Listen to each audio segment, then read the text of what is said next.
You're listening to the Fire in the Hole podcast with Richard and Jason, available on iTunes, SoundCloud, and Google Play. If you like the show, you can help us out by supporting us on Facebook, Twitter, and Instagram, and by rating and reviewing us on iTunes. If you want to be a guest on the show, or you want to get in touch, drop us a line at fireintheholepodcast@gmail.com. That's fireintheholepodcast@gmail.com. Enjoy the show. Today on the show, we've got Cliff Caporal, Programming Director for Ottawa and Montreal Comic-Con, as well as Marco Rudy, an amazingly talented artist for Marvel and DC, as well as his own freelance work. We talked about Marco's backstory, all things comics, and Cliff walks us through all the cool stuff going on at this year's Montreal Comic-Con. It's happening this July 6th, 7th, and 8th at Palais des Congrès. Not only will Cliff and Marco be there, but so will we. Fire in the Hole will be podcasting from the site all weekend. Get your tickets at montrealcomiccon.com. So without further ado, here's Cliff and Marco on Fire in the Hole. Comics were disposable, and many of us thought that we were actually writing and creating comics during a period of decline that was going to end with the business folding up in 5 or 10 years. So there was a kind of a more freewheeling attitude towards what you did, especially at Marvel, where because of the structure of the editorial department, there was not a lot of supervision of the individual writers and artists. We had one editor-in-chief, an assistant editor, and a couple of proofreaders, and that pretty much covered 50 titles a month, which meant that the individual writers were pretty much their own story editors, which allowed us to go off in a lot of different directions that we might not otherwise have been able to do. Today, there's much more supervision and much more top-down management because the properties are considered very, very, very valuable to the companies that own them. And as a result, they don't want to make mistakes, which also leads to not being potentially as open to momentary inspiration.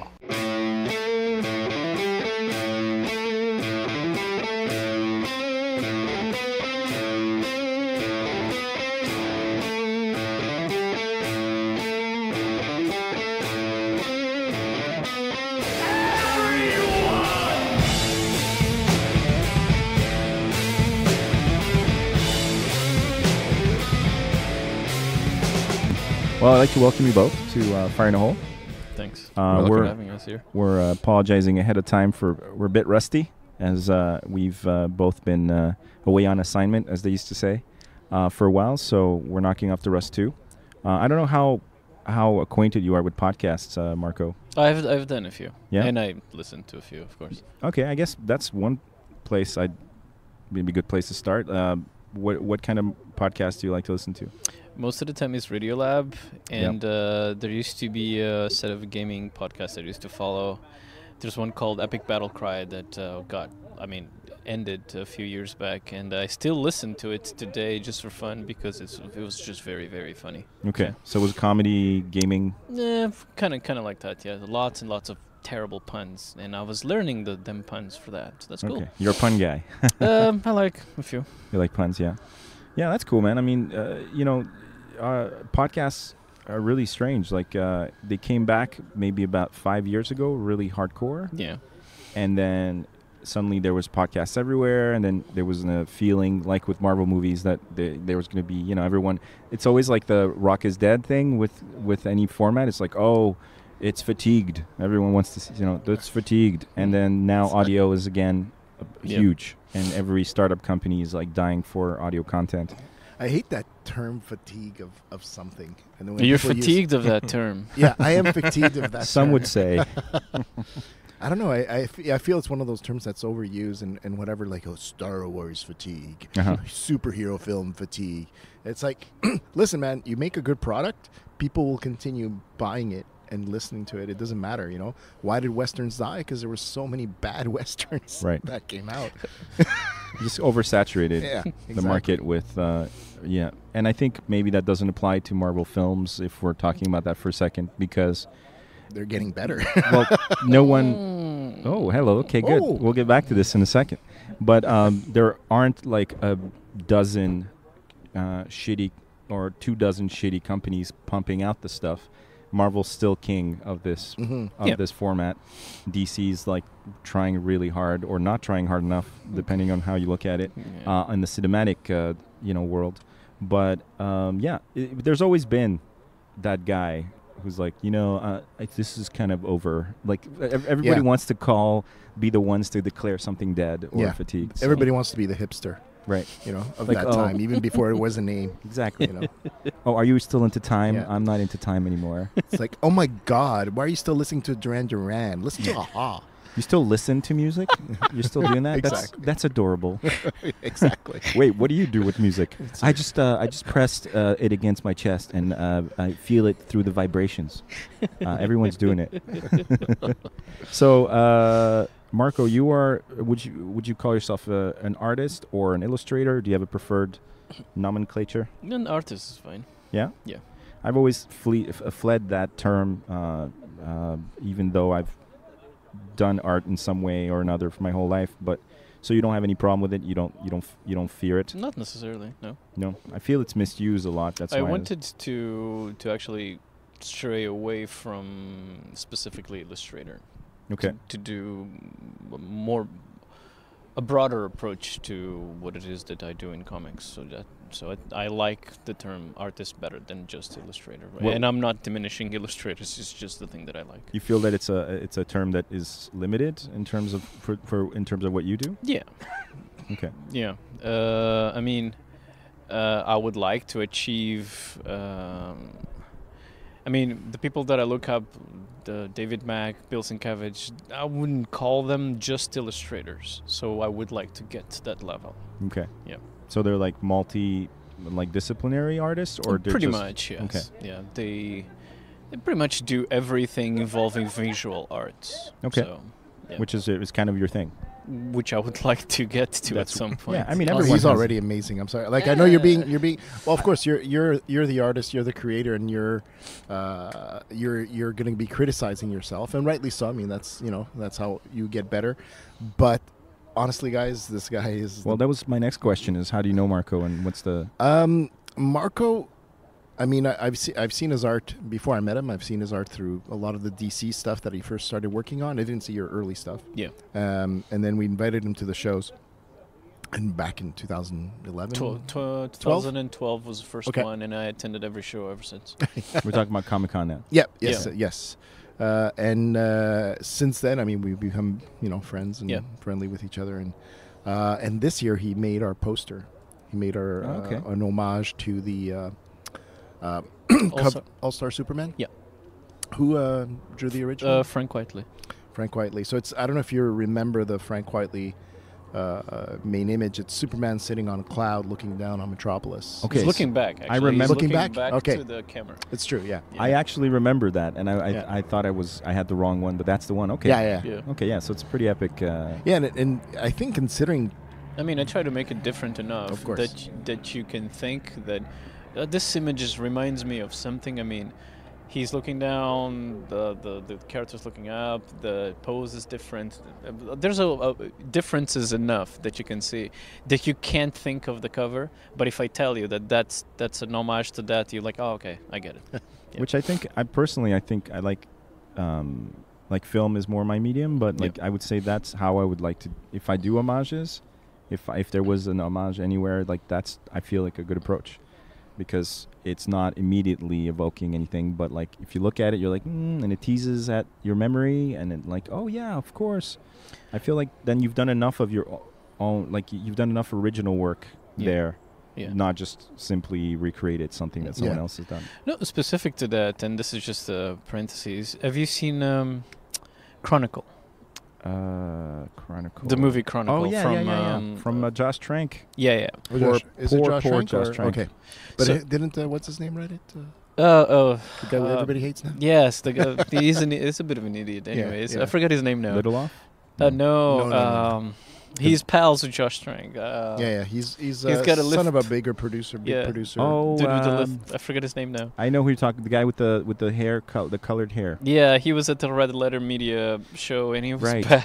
I forget his name, but he's the son of like a Yes, huge yes, he is. director from the 80s. But if you think of if you watch Chronicle and you think of the progress of the movie Akira, Okay. there's a lot of similarity there. Like you could think that the Chronicle is the best live-action version of Akira.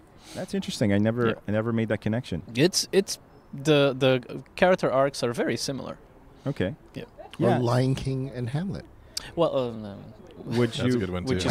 is basically based on it. But yeah. would you say that that's a good adaptation then? Like that's I a would good think, yeah. a I mean, good I homage? think Chronicle is a pretty good movie. Max Landis. Max Landis, that's There it. we Yeah. go. John Yeah. Landis' son.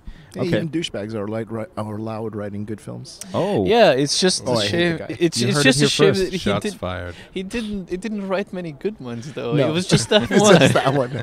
I need to kind of sort of just. The not broken that clock is right twice a day. we're not. as they say. We're not trying to turn this into like a TMZ situation, but that was very strong emotional reaction. You Oh had. yeah. It's I've disliked Max Landis for a good 3 or 4 years. His Okay. online personality is pretty disagreeable. Mhm. He's an idiot. Okay. Yeah. But like in a He likes to shake things up, but Okay. in a like this is gonna get me some clicks on Twitter. Pretty Oh. much, You know? yeah.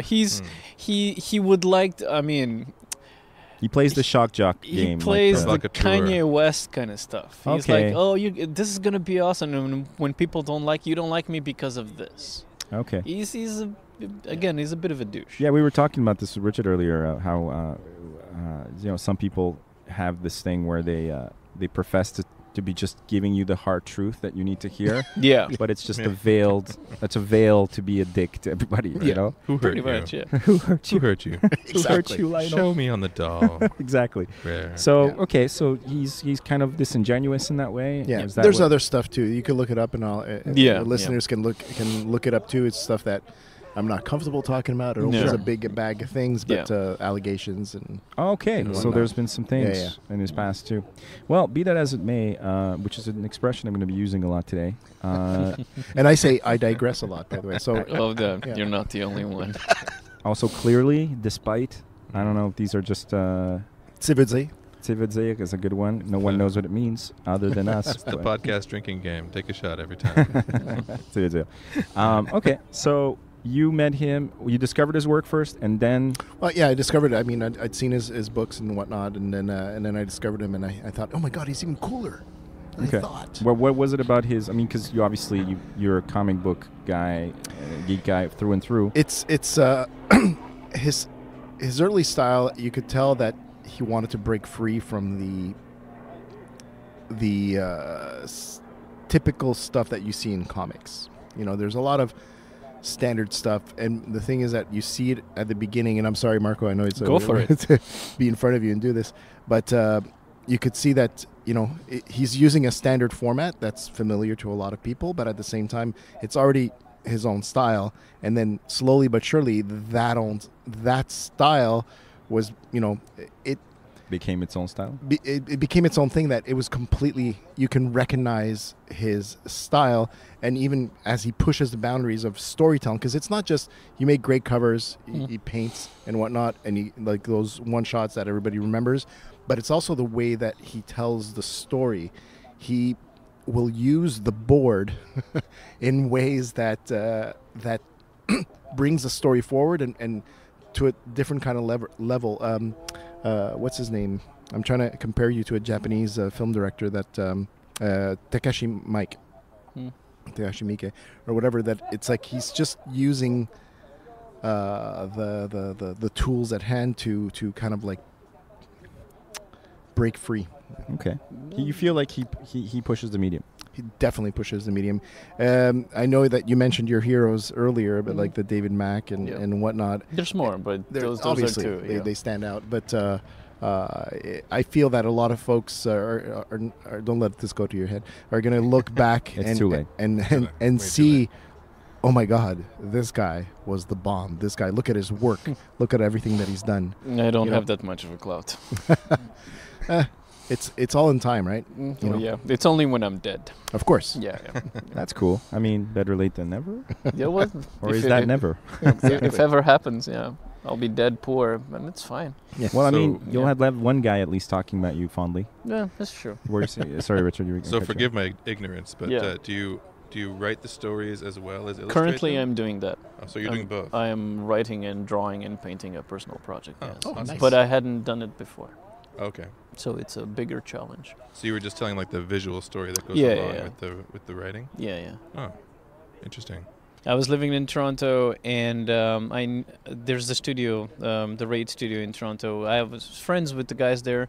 I was always on the verge of joining in, but I can't work in the studio space. I have to be alone. So I basically would just hang out with the guys, and that was that. And somebody was telling me, hey man, if you're not going to fill this spot, there's somebody that is coming about, and it's Carrie Nord. And I knew Carrie Nord's artwork from when I was a teen, so I'm a big fan of the guy. Okay. And I'm like, man, you nailed that? That's awesome. I had never seen Carrie. So we go, everybody goes hang out at this place. We go to a bar. And then I start talking to this guy about the girl that is in front of us. And then we just started talking, whatever. By the way, I'm Carrie. Yeah, good to know you. Yeah, whatever. We keep talking like, you're the new guy at Raid. Yeah, I'm Carrie Nord. Like, I stopped for a few seconds. I'm like, I've been talking to someone I admire for the last... yeah. How long yeah. had you been talking to him before you clicked? For about like 35 minutes. That's awesome. And I love like, we hit it up. We became friends in Toronto. He's one of the reasons why I moved here, because he kept telling me that Montreal is better. Uh-huh. So eventually I moved in. But yeah, we have talked about the way we approach the art that we do. He has a more from our conversation. He would tell you better, but he has a more as I said, professional approach to things. I have a little more like romantic view on things. I like, I don't know, I don't really mind being poor. I just want to make it pretty. So I Okay. take a long time doing what I do. Okay. And so that's he's obviously got, I mean he's got 15 years of industry on me. Right. So he knows the ins and outs better than I do, much Okay. better than I do. So you're a Blizzard to his BioWare. Now, I just made that up. Dude, no, I'm a CD Projekt Red to Okay. his man, what would it be? Ubisoft? Activision. No, not Activision. Blizzard before Activision. No. Okay. Just Blizzard when it was Diablo. Okay. Yeah. So you're like, it'll be ready when it'll be ready, and he's got more of like of an industry. Pretty much, yes. yeah. He, as I said, he's a pretty good professional, and I'm a professional because I have to be, because I have to pay bills. But I'm very romantic in my approach to storytelling. That's what he was saying. I tend to deviate from my directions. I had conversations with editors that would never end because of my approach to storytelling at DC Comics. So yeah, I that would be a little. Basically, art. Also, I paint everything that I do, which he doesn't. Okay. Yeah. Interesting. All right, and that's always, and this is just a style that you've figured out that works for you, or it's just the only way you know how to work. It's how I mean, I am continuously asking questions, and so far, the painting with watercolor and acrylics gives me the answers that I want to put on a paper. I mean, I'm constantly trying to do stuff. I painted with tea in the past, coffee, like whatever. I experiment when I'm doing comics. Because these people that I've mentioned that I am a fan of, they do it so much better with much more experience. So, I mean, I would even ask both of them, hey, how'd you do this? Oh, I tried this, and that. And I'm like, I'm going to try a different version of what you tried and see how it works. So you're a tinkerer. Like you like pretty much. You like to fuck with the formulas a little bit and see what happens. That's cool. That's cool. I mean, it makes sense. Illustration or art and stuff like that. I mean, I've read comics pretty much my whole life. I mean, there was a big gap there towards the end, but like animation, it's one of those formats I constantly look back on, and I'm like, I'm always like staggered by the amount of work that that goes into it, and how we sort of nonchalantly like, yeah, I think I'm just gonna like not read this, or that series sucks or whatever. And I'm just like, okay, well that series may not be what you're into, but the man hours there. Oh yeah.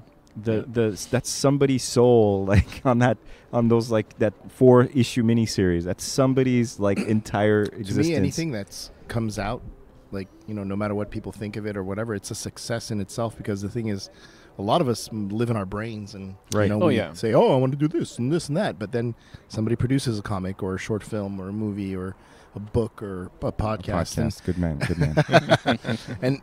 and that's a lot more than a lot of people are able to do, you know. So it's like, and I think a lot of people need perspective on that, you know. So there's success in being able to create a thing, you know. So a long time ago, I was in a band, and lots of bands, but the thing is that we produced one album, and we're very proud of it, and you know, like and whatnot, and you're still getting royalties.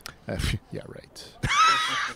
Actually, I signed a paperwork because the guy's supposed to put it on Spotify. Hasn't happened yet, but I signed, like, I have it's a matter 33%. You never know, man. It might start trickling down again. But I see what you're saying. You're talking about, like, kind of, you're a big fan of reminding people and yourself, keeping that initial respect, that initial, like, you know, okay, before you trash this thing, acknowledge that there's nothing here that you could do yourself. Don't talk about this as if you could do better. Yep. Talk about it as you get to go as a fan, I saw this movie and I didn't like it.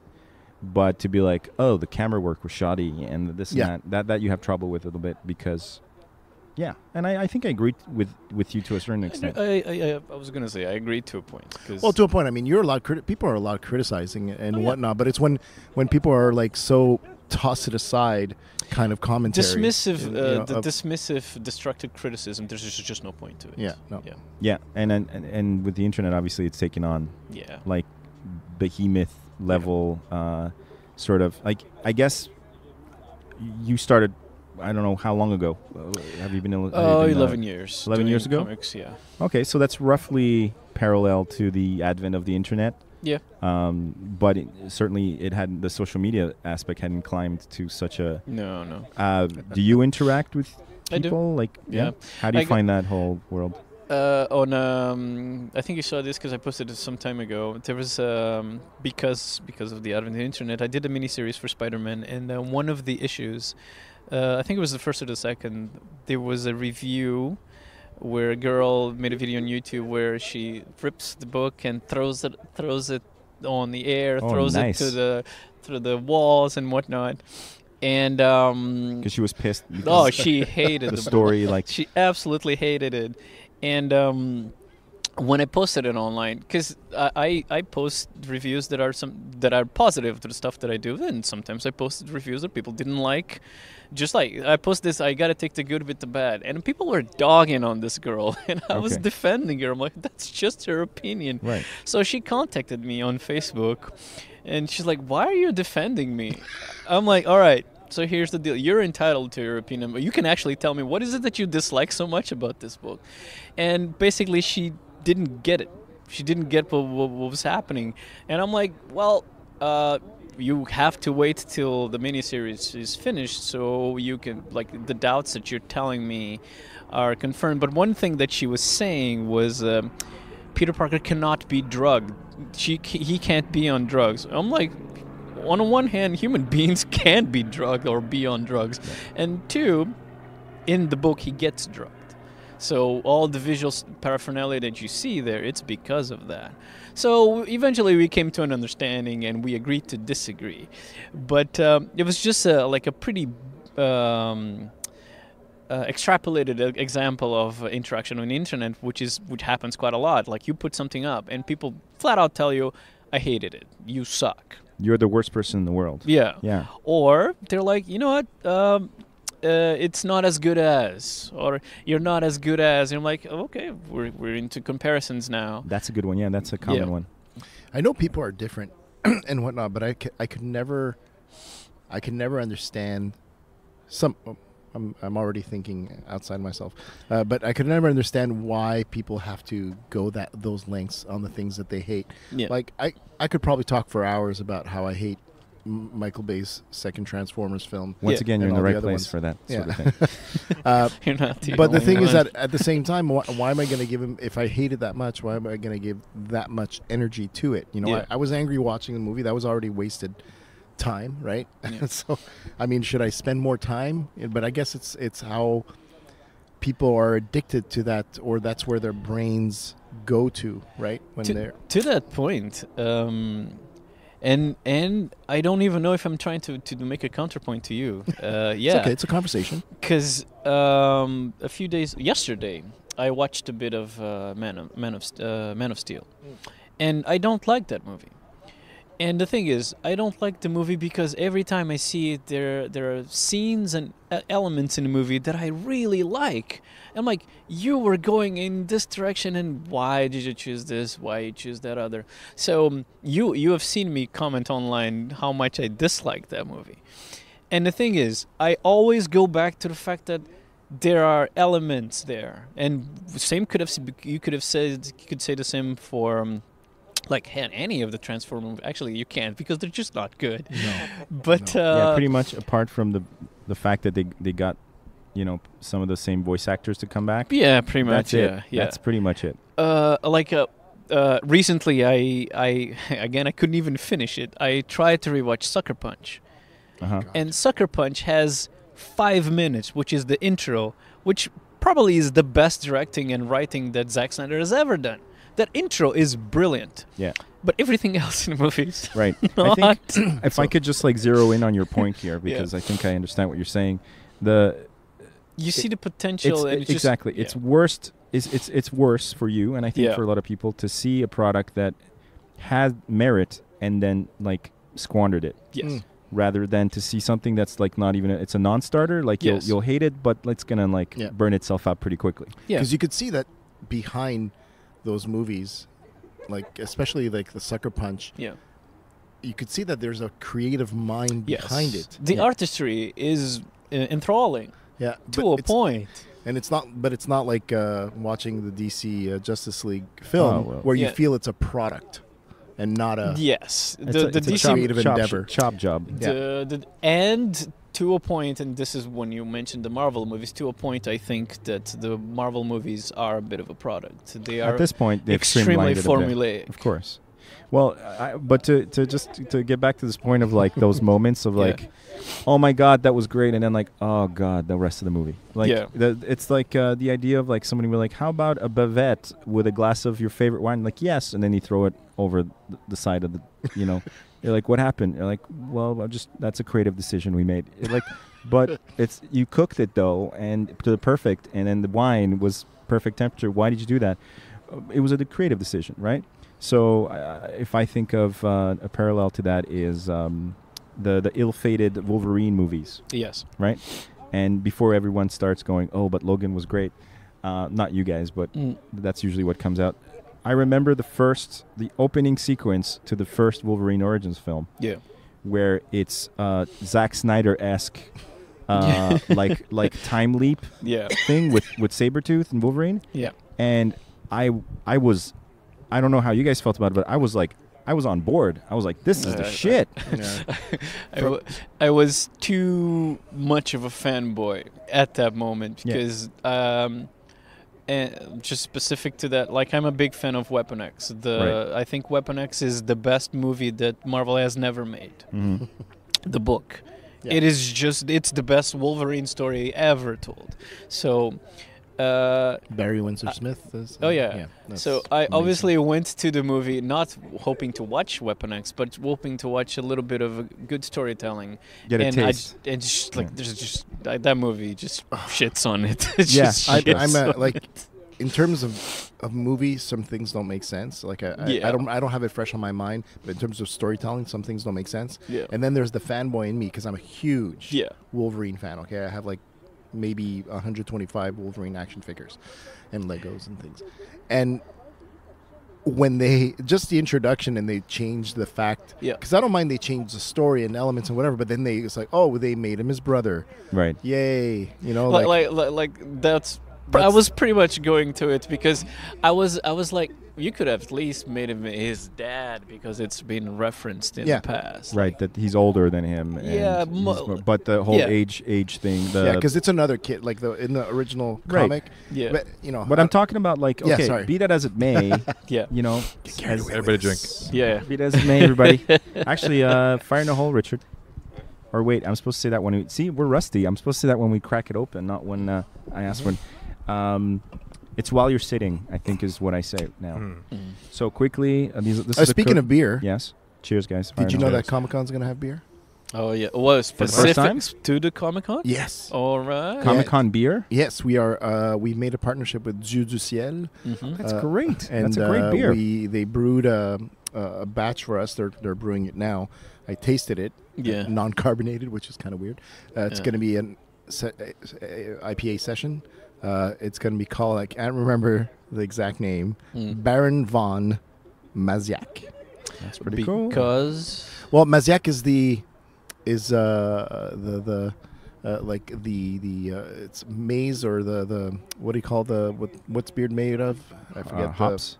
The hops, yeah. So the hop is a maize hops or something. Yeah. So they wanted to put Maniac, Maziak. Oh, of course, yeah. So they did that, and then when I showed up at the meeting, I go, yeah, but you need it to sound more over the top, grandiose. So I said, like Baron von Okay, cool. Maziak. So then they go, okay. Or it could have been. I would have gone with Dr. Maziak. That's just more We comic. did think of Dr. Maziak. I'm doing Captain. exactly what people do. Like, oh, that's great. Captain. Here's what I would have done. Yeah, exactly.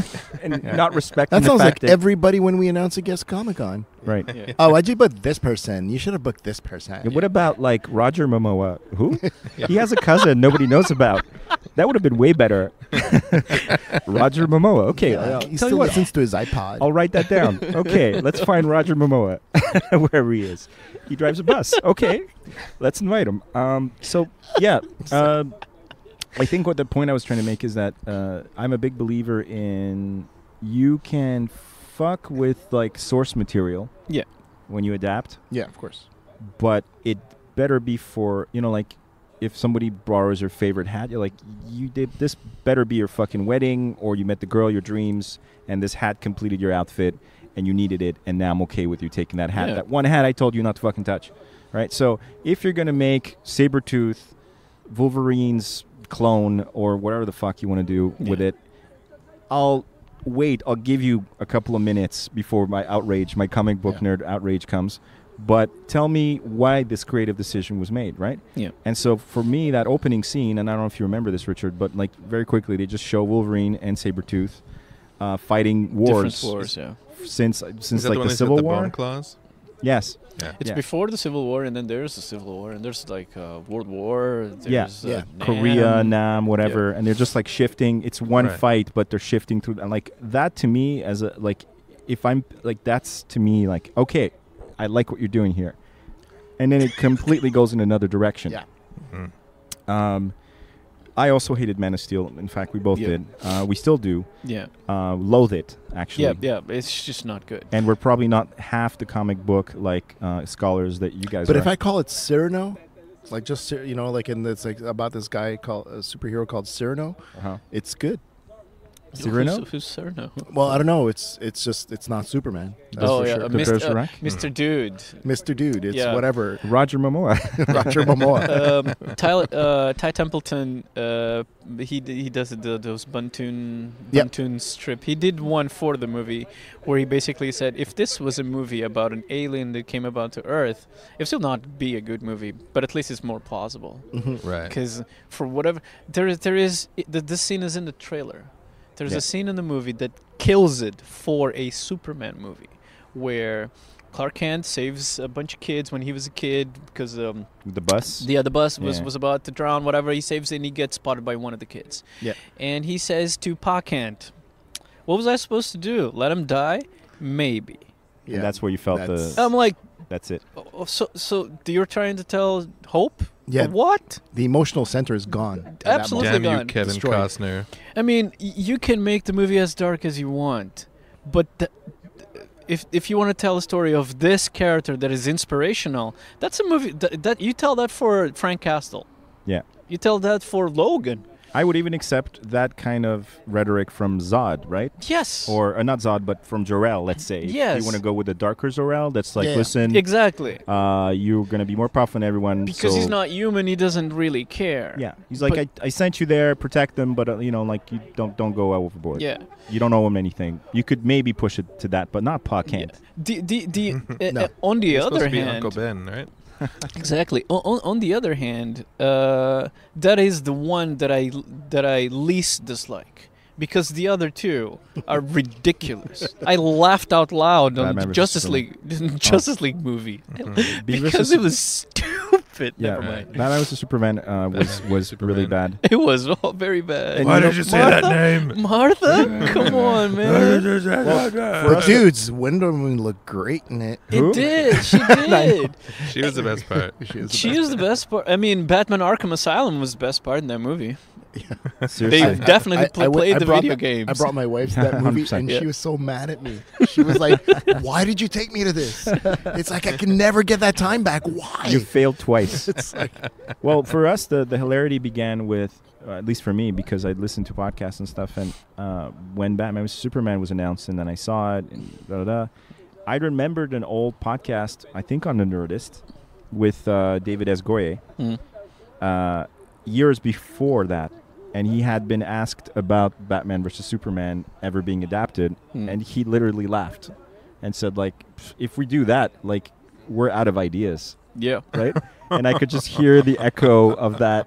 Like, I'm sitting in this movie, I'm like, okay, so I guess we've arrived. This right? is coming from a guy that proposed, in one of his Superman movie ideas that he proposed, Superman was going to fight the Tinker with a giant spider. Oh, yeah, the giant spider story. the Yeah. Kevin Smith Yep. story. Yeah, no, he is a terrible, terrible writer. He is. And I've been, I can't fully get my hate on for him. You know how, like, there's terrible people, but they've done this one thing. Blade? Correct. They've written this one thing Yeah. that you're like, you kind of put superheroes on the map. Yeah. You Yeah. did a good job. Yeah. Everything you've done since has been Not good. an atrocity, really.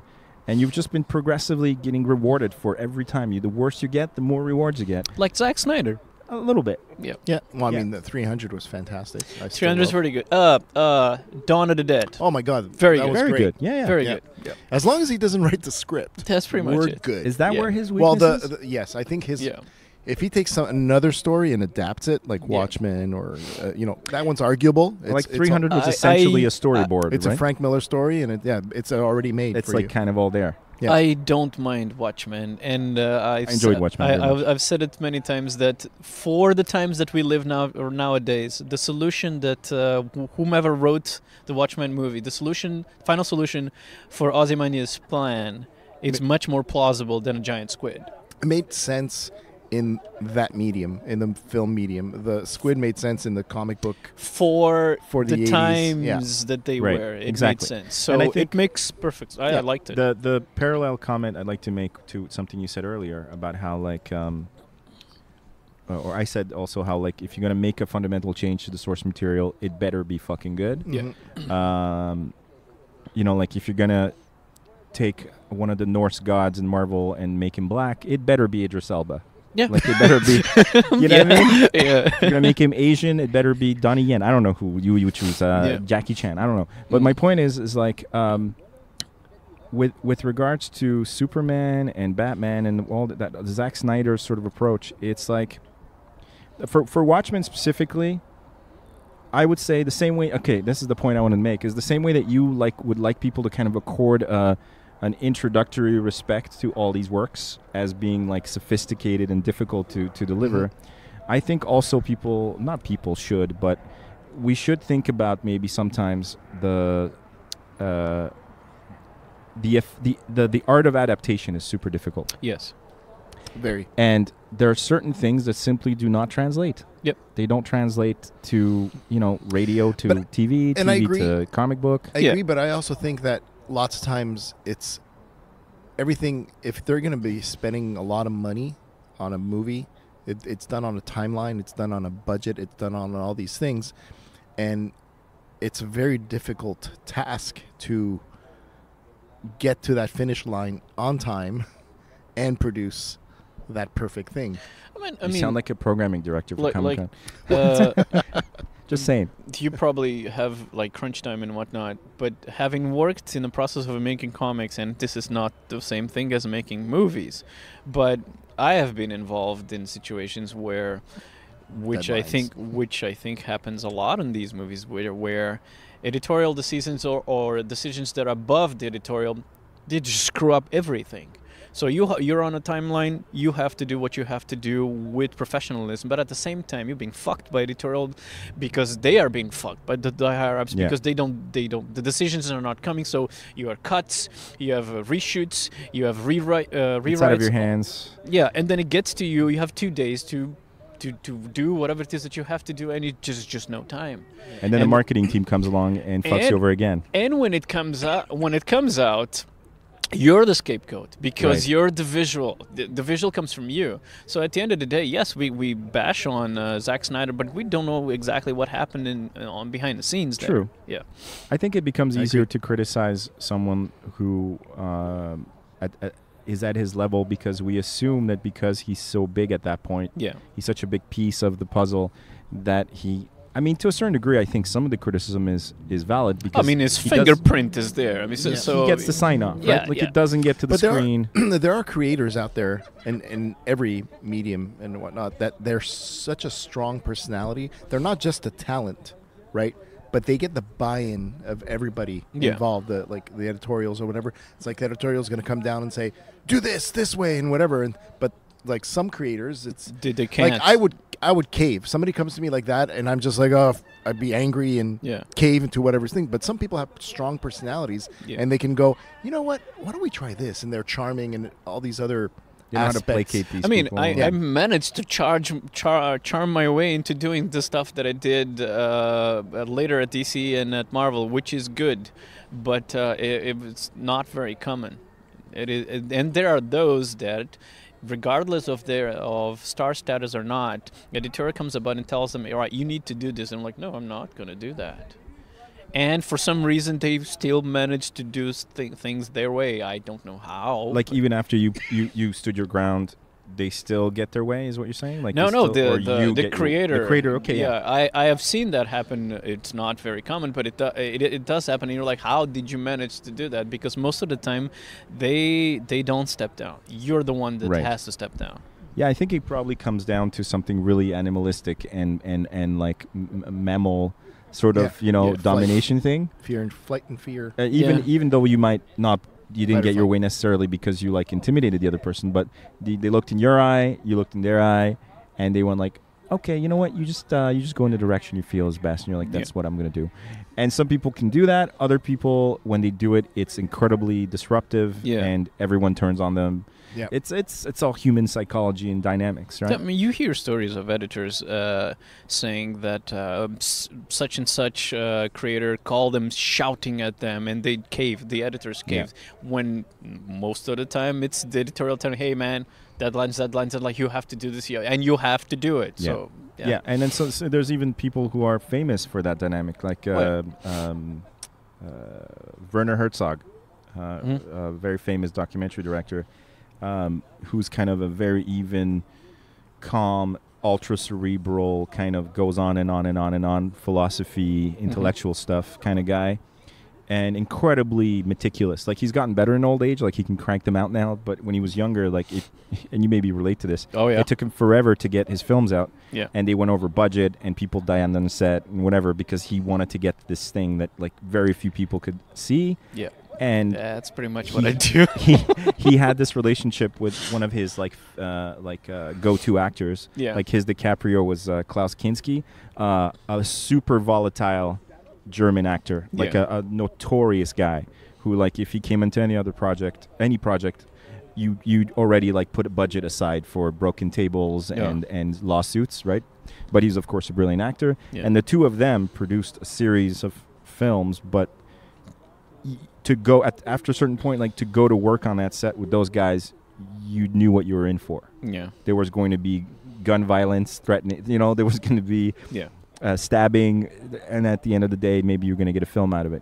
So, I guess my larger point really was that coming back to your explanation about the ending of Watchmen, is they changed the ending, and that pissed off a lot of purists. Yeah. And already the movie kind of came out with a bit of a strike against it, with having its creator really be offended by the fact that it was even being made. Well, yeah. Yeah. So it was like the final straw for the. Yeah, he was always going to be against it. It doesn't matter Well, how apparently good or bad it is. He was on board at first, and something happened. So that's another He thing. often, I don't know. He's a very volatile person. Yeah. It doesn't matter. Because he'd already he dislikes that DC Comics owns those books. So Yeah. he's always been vocal about the fact that when he goes, oh, I don't care. And then you talk to him a little more, and I hate it. And he can't stop talking about it. Yeah. He's sort of like that grandpa that it's like he's racist on corner and whatever, but you can't help loving him because he's your family. Right. He's the. But I'm not saying Alan Moore's racist. No. I'm just saying he's volatile. He's probably a little racist. He's like the Ted Nugent of comics. Please, no. He's very talented. Ted Nugent. No, well, Ted Nugent is very talented too, but people forgot because he's a loony. Come on, man! Watchmen's one of the only books ever to make it on the best of literature. Watchmen and what's Mouse? Mouse or Yeah. Mouse, Mouth. whichever way you want to put it. Whereas I can't find anything related to Ted Nugent that would feature there. Well, I mean, because we're in the wrong field, but Yeah. I personally, because I'm into that type of music, not Ted Nugent specifically, Yeah. but a lot of the artists I listen to have a lot of respect for him and apologize for Ted Nugent consistently and be like, For his existence. Exactly. They're like, Ted, he's really out there, but he is responsible for a sound. Like, he evolved the sound. And that's always another question, right? Yeah. Is like, how much do we put up with from any given artist if he's bringing something new to the table? True. Right? Do we accept, weird sexual stuff that might come out about them? Oh, Or yeah. Do Yeah. we accept I think that violence or I whatever? think that used to be true for a lot of things, but I think now that the tolerance level for people is It's mostly because it's more out in the open. I mean, there's a lot of people that we are fans of, that we grew up with, that we didn't know the stuff that they were doing. Yeah, like So- most of them. Exactly. Nowadays, you can be, I'm just not going to follow this creator, but at the same time, you're not going to disavow the fact that he made this one movie that influenced your career or whatever. So That's I a think tough one. There's a big lesson, I think, because I think about it often. Because I don't know if you last week. I don't want to talk about it too much, but last week one of my favorite people out there, like something came out. Someone in the else news. got besmirched Yeah, and the thing Can I is, ask who? it's because it's in the news, right? it's in the news. It's Chris Hardwick.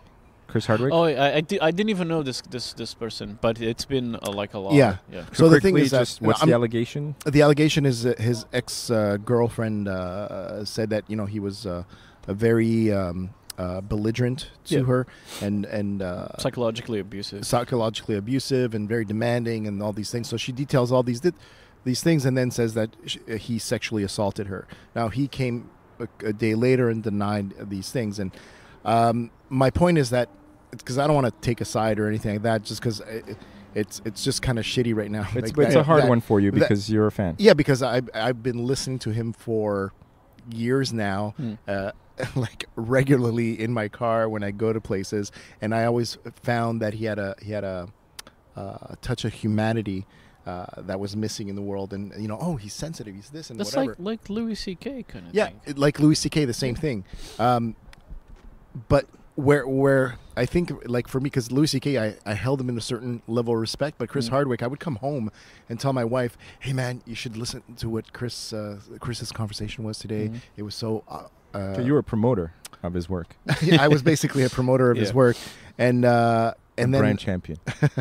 And then, but I held them at this regard, and for me, I'm not saying for everybody, but maybe for me, the lesson is that stop holding people in such high regard. In such high regard, people are people. Yeah, and they're gonna humans fuck make shit up. mistakes. Exactly, and I humans are agree with very that to a very certain flawed. degree. and you're right at the same time. And in the end, it shouldn't take away. It does a little bit, but it shouldn't take away from all the lessons that I learned by listening to him and his the people being interviewed, because I did learn a lot. It did Yeah. open a lot my eyes for certain things and made me reflect upon myself. It was like my own little therapy, you know. So Yeah, I think it's helpful in these situations to kind of do a little exploring of the human condition and think about things and realize, of course, the first step of this is that success at any level comes with a price, you know. And to have it on that sort of supernatural, like show business level, is we hear the stories, right?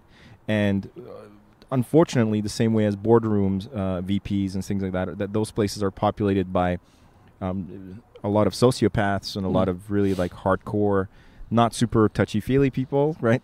End up in those power positions. You know, to show business with the sheer amount of competition, you're gonna need single-minded kind of fanatical or just very driven people. Yeah. And unfortunately, that also means that they're likely to have, you know, troubled pasts, strange behaviors, strange outlets for their frustrations because they can't afford to.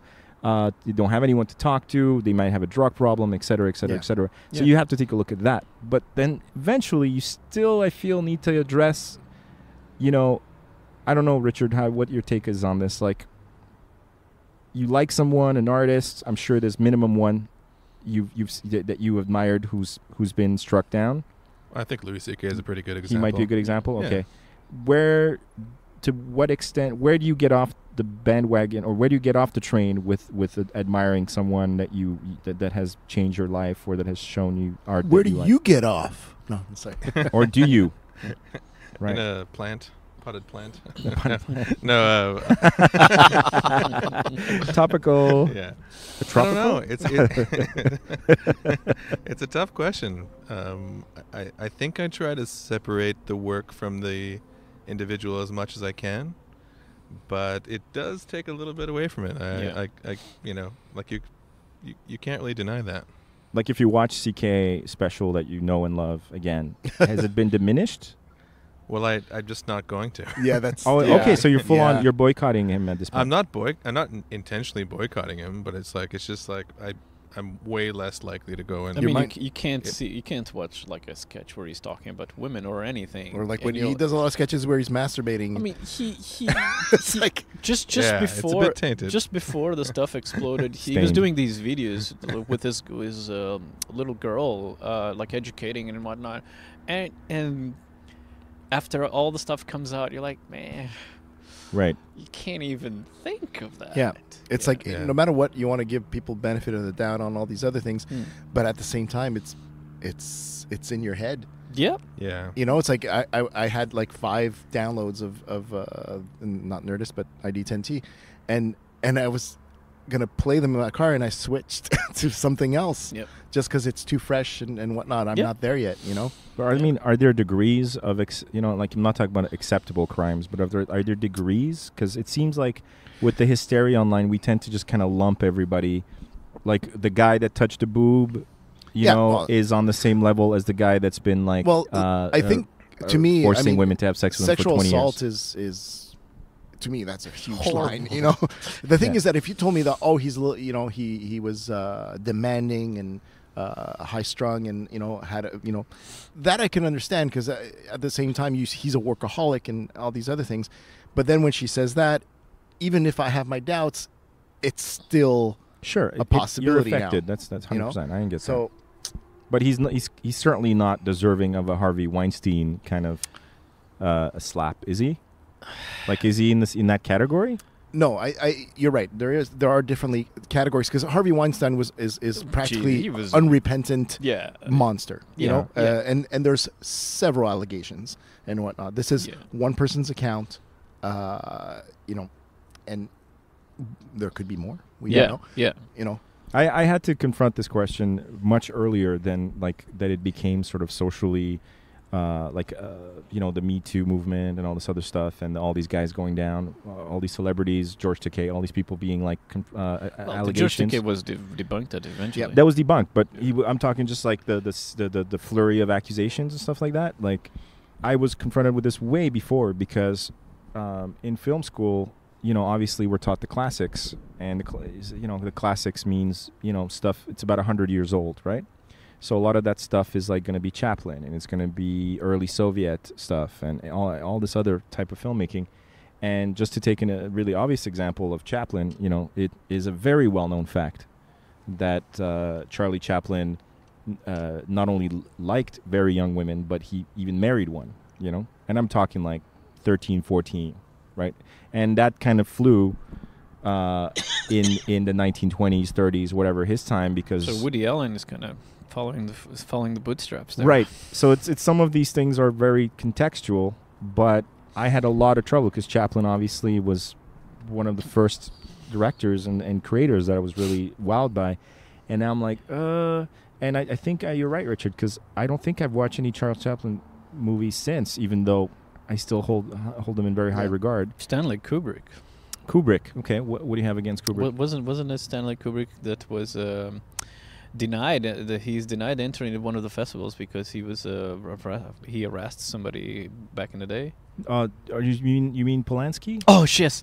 Yes. Yeah, Roman Polanski. Yes, Roman Polanski. Yeah, no, yes. he harassed, and by harassed, he sodomized a 13-year-old girl at Jack Nicholson's house, which never got explored any further, strangely. Yes. So Roman Polanski, not Stanley Kubrick. Sorry about that, Mr. Kubrick. That's okay. And I feel like if they had actually explored that, investigated that a little further, they would have found Bill Cosby somewhere in one of the adjoining wings. Yes. Because it was during that era where powerful people could just do that, throw these weird... They kind of still... It's obviously too much light shed on it, but they kind of still do it. It's always been a part of it, right? Yeah. Unfortunately, I mean, this is this sinful type of things, but at the same, I mean, I don't want to go too far on this. My point is that that's always a tough one. Yeah. And I think overall it's a positive thing that this stuff is coming to light. Yeah. Well, if anything, at least creeps will be scared. Scared to they'll be a little bit more careful. Yes. Yeah. But there's always the danger of also overdoing it, as we tend to overcorrect. Yeah. And then go after just everybody. He changed his hair color. He's a monster. Yeah. Well, it might take the celebrity worship culture down a notch. Which is a good thing. That's a possibility. That goes back to your point of maybe some of this shock comes from the fact that we elevated these people to this impossible I think that, level. we should go back to that respect. I respect Leonard Nimoy and I want to meet him, and but not hold him. I was going to say too late, but I was trying to hold back. Sorry. Go on. Not hold him to this regard of this superhuman. Yeah. And that's where we hold a lot of the celebrities, Well, But at the same time, the thing is that a lot of the work that these people do, be they celebrities or artists or whatnot, they do affect us. They do influence us. They do have good or bad things that happen because of that. They give us direction. Yeah. Yeah, this is the old argument about using Nazi medical information, right? Research. Do we burn it because it was conducted under horrible circumstances, or do we cure cancer? Yeah. The thing is, what is film is a medium. Yes, it's great. We're planning something at the moment, something that has been written especially for film. Hopefully it'll be out by the end of the year. Adapting from one medium to another, I know that it's automatic and it's reflexive, but there's no reason for it other than to make money. And there's no reason for it other than if something has sold well in one medium, then let's make it into a film, let's make it into a television series, let's make it into a computer game, let's make it into a t-shirt, let's make it into a bubblegum card collection. Let's do all. Why? Well, because we'll make a lot of money out of it. All right. So, Marco. Yeah. I was going to ask about the accent. Yeah. Because at first I'm like, you're Francophone. But I'm no, that's not quite the Francophone. Marco Rudi. Marco Rudi. It could be, right? So where are you from originally? I'm from Mozambique. I speak Portuguese. Okay. I did not expect that. Yeah. I'm usually the strangest thing at the table at any given time. So that's pretty cool. Yeah. Mozambique. Okay. Yeah. Born and raised? Yes, I lived there till I was 19, and I moved to Brazil. Well, Portugal first, and Brazil. I hear it now. Okay. Canada. Yeah. Okay, so Mozambique, Portuguese colony. Yeah. Hence the Portuguese. Mm-hmm. And English? Do people speak English in Mozambique? Yep. Yeah, because of South Africa is just very close, so we learned to speak English like very young. Okay, and how old were you when you came over? I came 27. I came here. It's gonna be 7 years now. So I was 24. No, that can't be right. No, no, I was 27. That's true. Okay. Yeah. So your first crossing was over to Brazil. Yeah. For linguistic and cultural reasons, I guess. No, I had a scholarship. I went to study architecture there. Okay. Yeah, and that's actually how I got to do comic books. Okay, you're gonna have to elaborate on that. Yeah, because growing up in Mozambique, I've read comic books. Actually, I grew up reading bande dessinée first. French stuff. Yeah, right, of and then I got to the American stuff. But it's one of those things that I don't know how it is here, but there are professions that, especially in Mozambique, it's not like you can aspire to do. It's like it's literally impossible. Because it's so conservative? No, just because it's not. It's so far-fetched. It's not a job. Yeah, I mean, when I was growing up, there were artists there. There were actually famous artists. They were published. They were revered overseas, but these were people that you would watch on television. Like this is the person that went away or whatever. So, I mean, it would be more feasible to think that I can study to be an engineer and therefore I can apply to NASA, than I could think that, you know what, one day I'll draw Spider-Man. It was literally impossible for me to think that would be possible. So when I was in Brazil, I would put in my projects, because some of the teachers were geeks as well, I'd put like whatever, Godzilla destroying the whatever plans or whatever, stuff like that. Yeah, and that's awesome. And I would talk to some of my teachers about like geek stuff, like comic books, because I was a fan.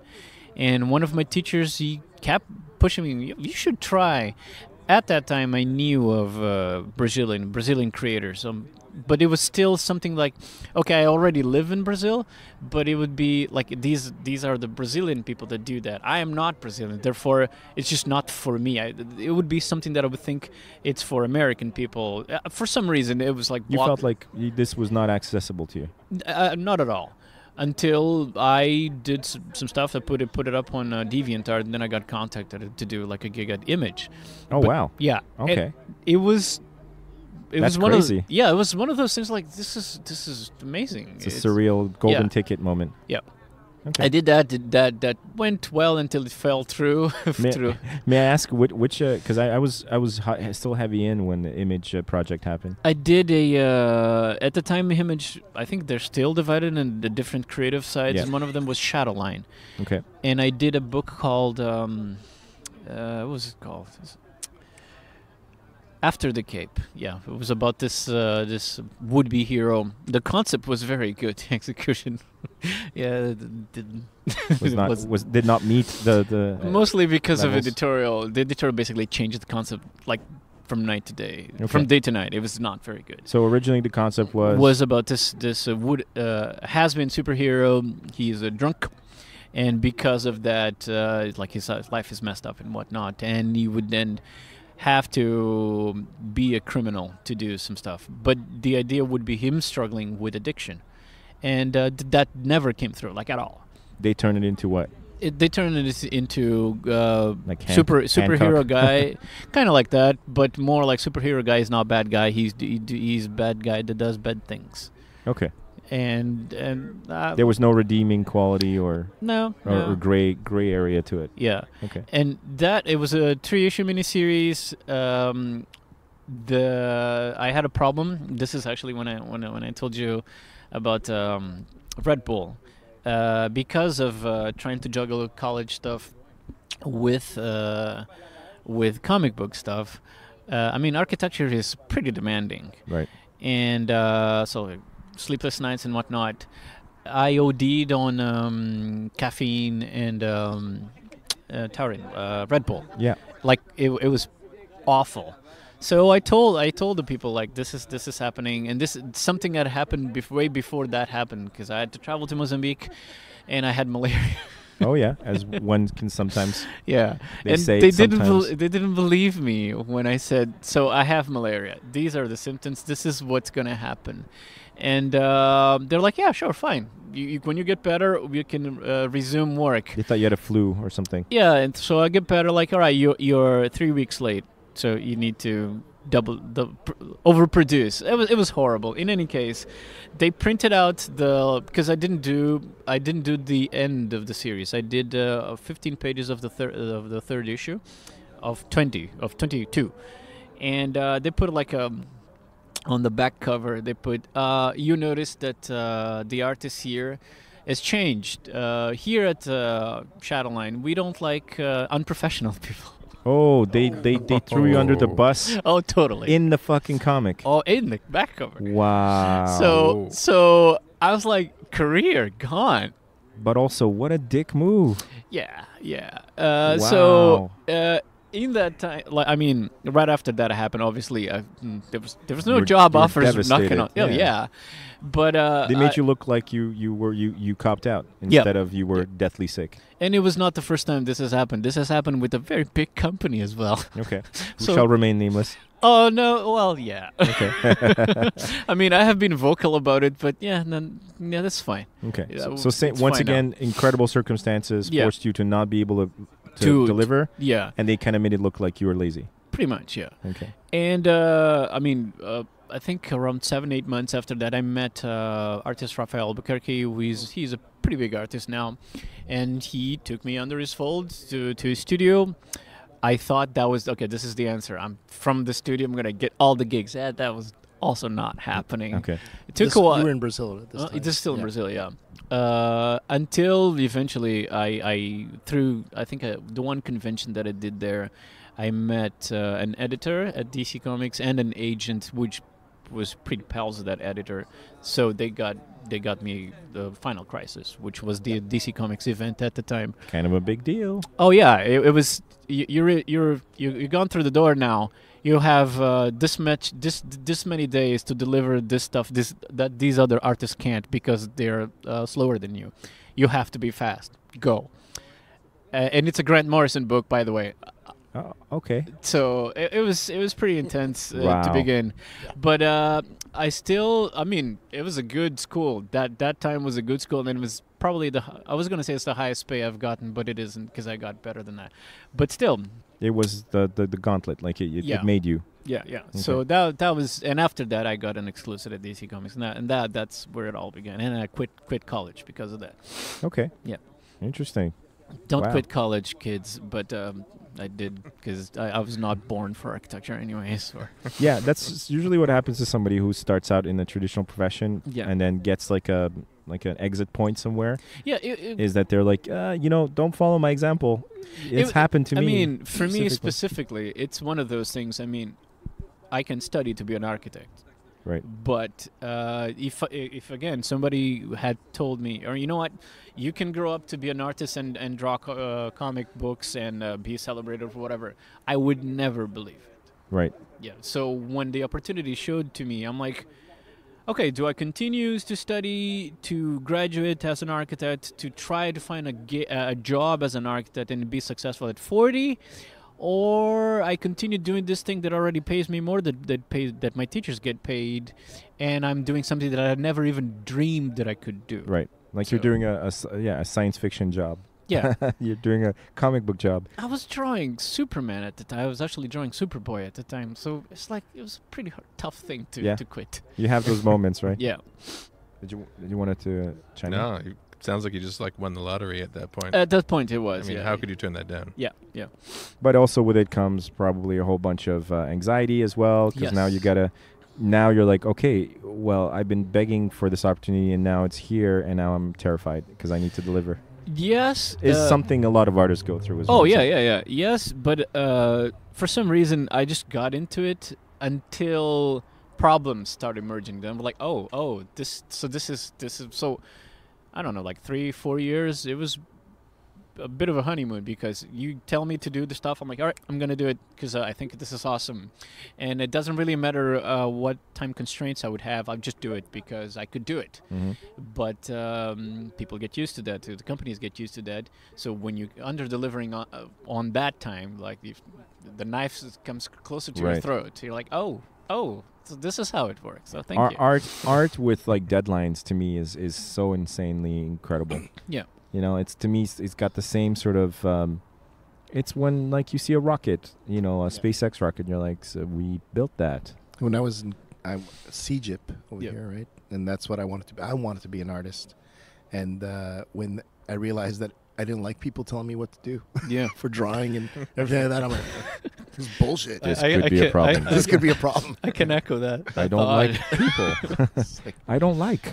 Yeah. But you know, I you know, for all the criticism I give it, I did enjoy it at the time. You know, like I experiment, because you know, when you go to school, there is that you're experimenting with things you didn't think of, right? Yeah. At first, you're like, I'm gonna draw this, and then they're like, oh, you could use these materials and you could use those materials. So that was a learning experience. What's the reaction from your family like throughout the? Oh, the that career? was complicated. Are they conservative? Would you say, or traditional? A bit of they mix being progressive on one things and some things and being conservative on others. They were definitely conservative in regards to school. Right. They're like, what are you doing?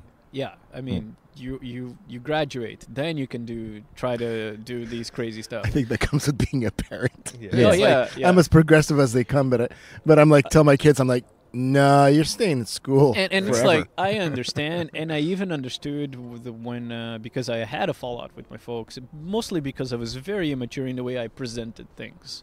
Like, oh yeah, I'm doing this, and this is it, and that's not how you go about things. Especially because as much of their life that is being invested into it, they also invested a lot of money in you going overseas for you to study, for you to say, you know what, I'm not going to graduate. Hey, Dad, I'm going to draw Superman. What?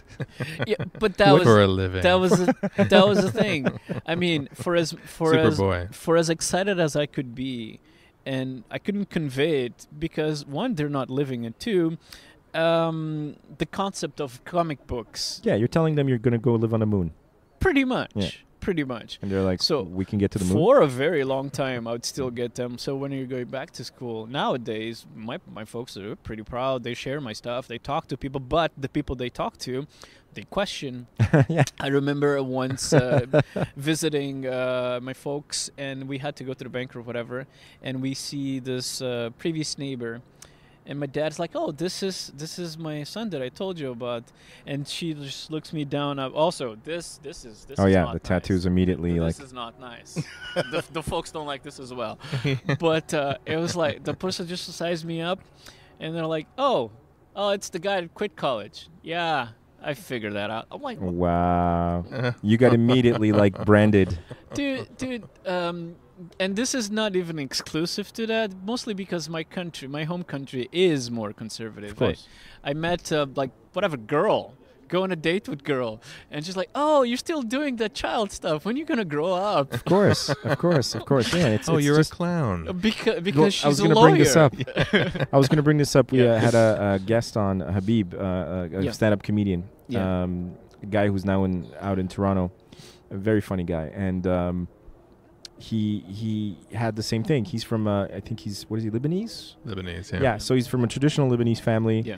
And he did the PhD thing and whatever, but actually he did a PhD in The Wire, the TV show. Yeah. That was his thesis. He defended a thesis on The Wire. That's cool. So that's the kind of guy he is. You'd probably like him very much. But he had that thing where he had to sort of explain what he was going to pursue as a career to his folks. Yeah. And in Arabic, particularly in the Lebanese dialect, there's like no word for stand-up comic. Yeah. The closest thing is clown. So he just explained, he's like, no, Mom, but you see, I'm going up on stage making people laugh. She's like, a clown. You're going to be a clown. So he just gave up at some point, and he was like, yes, I'm going to study to be a clown. Pretty much, yeah. I still say, like, people are like, you still do the child stuff. Yeah, I draw comics for children, which basically it's kind of like that. Sort of, but not really. But yeah, but it's not a concept. I mean, it's just not a concept, and that's fair enough. And at a certain point, you just have to like stop fighting, I guess. Correct. Right? Yeah. Correct. I am a clown. Yes. Yes. And I draw children's stories. Correct. Yes. Let me get back into my Learjet now. I'm gonna go. Yeah. Wow. Clowns make a lot of money. Oh yeah, I mean, after that, I have done this just a little bit when people do. So you do, what is it that you do? I got tired of explaining like this, and that. I Sure. would just say, all right, do you know Superman? I worked for the company that do the books for Superman. So you have drawn Superman. Actually, now I have. Yeah. Now I have. At the time I hadn't, but now I have. Oh, yeah, from the movie. Yeah, that. Then now they can relate a Oh little yeah, bit. I always have to reference the movie. Well, like, the key is that you also said that a company, yeah, and you also said film, yeah. and So it's responsible. all of a sudden Right. there's like So you make money. uh-huh. Yeah, It's a billion-dollar industry. You get a Yeah. check, and Yeah. then you have prestige and respect, Exactly. and these are code words that they start to like Yeah. understand. You're And like, it's in the United States, so they're always associated with that. it's even more. Yeah. Yeah. Now you went to rock and roll and Yeah, and you yeah, did this stuff. yeah. Yeah. Yep. Yeah, I remember being on a plane once coming back from Europe, and I ended up you play that game when you get on the plane, like, hot chick, please, hot chick. I want Yeah. to sit next to a hot chick. Oh, do you? I never played that game. I also never Yeah. played that game. I was a young man. So I ended up sitting next to like a 65-year-old African man, which I was like, okay, well, I guess there it is. And You his could be a name hot was chick as well. Chick Hot. Exactly. I ended up talking to him. Turned out to be a super interesting guy, and he came from a completely different world from my own. And I was just meddling with filmmaking and stuff like that. So I thought that, like, he just finished telling me how many diplomas he had, how many kids he had with how many other diplomas, and how he was proud of his daughter for becoming a karate champion and the whole bit. And then eventually, I'm just dreading, like, the sweat started to pour as I'm waiting for the, like, and what do you do, young man? Right? And I'm like, Yeah. I'm a filmmaker. What? A filmmaker. And his eyes, like, opened super wide, and he suddenly, like, just revealed to me that even in the most conservative school days of his life back in Africa, nothing gave him more wonder and excitement than American films. Yeah. And in his day, spaghetti westerns was all that would get out there where he was from. And he's like, yeah, in class we were quiet and we listened and we did our homework, but the second we got outside to play, we were cowboys, we were John Wayne, we were Clint Eastwood or whatever. And he's like, what you do is super important, and you can change the world. By the time I got off the plane, I was like, I've got a responsibility Yeah. to the planet, and now I'm podcasting. Those moments are pretty gratifying. They're great, Because they do happen, and it's pretty good. but it was a a Yeah. genuine moment, because here's this man who could have easily been like, oh, you do the movies, okay, but he was no, dude. He's like, what you're doing is something that resonates even in Yeah. the communities that have nothing to do with that culture. Films can reach, and I was like, wow, okay, yeah, all right, Maybe in legit. 20 years, video games will get the same respect. I sure hope that it's going to be in 5. Yeah, no, I know it's crazy, yeah. Because Video games? I don't how know. it's $1 billion industry. In Quebec, it surpasses the film industry by I mean- loads, and it doesn't get an ounce of respect in this world. I mean, that's true. I'm suspect because I am a gamer myself. But you could talk about there's a game called That Dragon Cancer, which is basically a journey of you play a kid that is going to die of cancer. That's a video game. And you play the parents, because basically the people that wrote and made the game are the parents of the kid that died. Okay. And they were just documenting the journey or how it is to live with a child with cancer. Wow, that's I mean, crazy. The mechanics are there for you to enjoy a game, but you, in the back of your head, you know that this is very sad. It's autobiographical, yeah. Or on the other hand, a few months ago, I played a game called Hellblade something. I forget the name of the subtitle, but in the way the game is presented, it's like, oh, it's a fantasy game. It's a dark fantasy game where this person hears voices. You have to play the game with headphones, by the way, but the game is about mental illness, and it's a pretty steep dive into mental illness. I mean, I played the game. I'm like, this is one of the best experience I've ever had in any type of storytelling. It's exquisite. And I'm never going to play the game again because it's if you think about horror, that's how it feels like. Right. Especially if you have mental issues of your own. So, I mean, in the gaming industry, people talked about these two games a lot, but and they both won BAFTAs and whatnot. But it's still you still hear because I remember way back in the day, Steven Spielberg said, "You're never gonna cry in a video game. You're never gonna have the reactions that you have to E.T. in a video game." I'm like, you played that Dragon Cancer. I challenge you to laugh. Sure.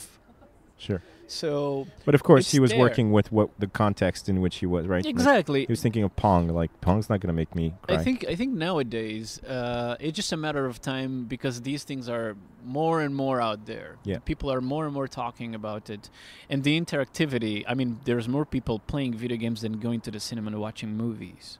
By far. Yeah. So it's just a matter of time for that to happen. I think that's a good segue into Comic-Con. I don't know about you guys. Oh, yeah, sure. We've talked about comics, we talked about film, we talked about video games. And all those things are happening at Comic-Con. Comic-Con. July 6th through 8th at Palais des Congrès. All right, well, we talked to you last year before the event, right? Yeah. So, I don't know. Get me excited. Oh, about my Comic-Con. Gosh. You know what? I'm good. Well, specifically, obviously the nothing else. The guest list is great. I'm thrilled with it. For the comic book guests, besides our friend Marco over here, should have invited Jean-Claude Van Damme. We did invite Jean-Claude Van Damme. He just did not accept. Huh? That's because we are poor.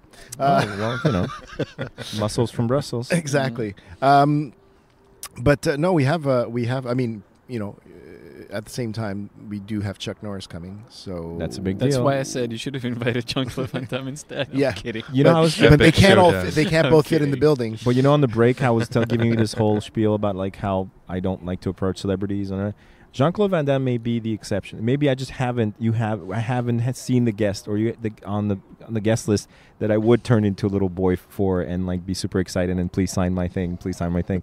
I think Jean-Claude Van Damme I would mark out. Because he has given... Chuck Norris is a big deal. Chuck is great, but he's just a little bit before my time. Yeah, right? I think that's the thing. It's like if you were, he's just a little bit. Yeah. Like I caught the Delta Force years, which were still good years. Sure. Yeah. But I don't have the Bruce Lee years and the good guys wear black. Yeah, that's him, right? Yep. So I'm not fully connected to him that way. Texas Ranger, come on. But Texas Ranger is like after. Jean-Claude. It's after, but it's also not exactly our crowd. Right, totally. Jean-Claude Van Damme for me is a big deal. Yeah. It's a big deal. And knowing everything about him, like the good and the bad and everything. Like he's just like a story. He's a dude that was there in my life. Still deserved more props on that JCVD movie. That's excellent. Yeah. One of a kind film. Yeah. There was that short series that got canceled that was pretty good too. Yeah, they tried to turn it into a series, but it didn't fly. Yeah. So. But so I was on the break again. Val Kilmer, right? Yes, Val Kilmer. Val Kilmer. I have a funny story about Val Kilmer. I mean, Val Kilmer, everybody knows him for a lot of things. Top Gun, Willow, and Heat. Tombstone. Batman. He's Batman, of course. Our second favorite Batman. Top Secret. Yeah. That movie, Top Secret. And of course, Doc Holliday in Tombstone, which we mentioned. Top Secret and Back to the Future. When I was a kid, I mean, Star Wars wasn't readily available everywhere, like on VHS to get, or it wasn't playing a lot on television, if I remember, back in the early 80s. So I didn't have a chance to record it. But Top Secret, I remember recording it on a beta. In French, probably. No, it was in English. I recorded it. I had both, actually. The French dub was funny, too.